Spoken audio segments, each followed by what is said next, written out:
नरेंद्र मोदी की मरकजी हुकूमत ने रियासतों में मुंतखबा अवामी नुमाइंदों की हुकूमत और मरकज के नामजद करदा गवर्नर के माबैन रसाकशी पैदा करने और मुख्तलिफ रियासतों के हुकूमत को मुतजाजुल करने के लिए नापाक अज़ाइम के साथ गवर्नर के इख्तियारात का बेजा इस्तेमाल कर रही है, जिसके तदरीक के लिए कम्युनिस्ट पार्टी ऑफ इंडिया मुल्क के दीगर सियासी अहम ख्याल जमातों के हमरा बड़े पैमाने पर एहतजाजी लाहे अमल को तरतीब देगी कर गवर्नर के ओहदे की तनसीख के लिए कौमी सतह पर राय आमा को हमवार करेगी।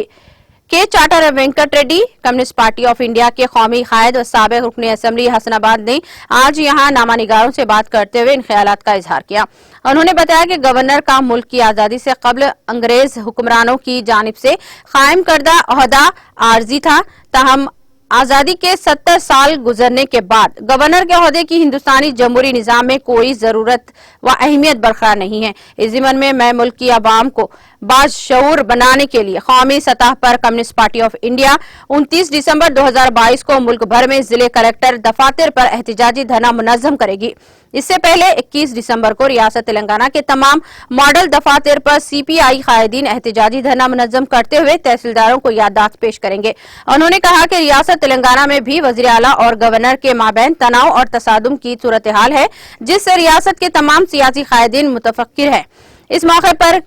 के मंदापुन कुमार और जे मलेश ए मलारेड्डी को कुमरिया और दूसरे मौजूद थे।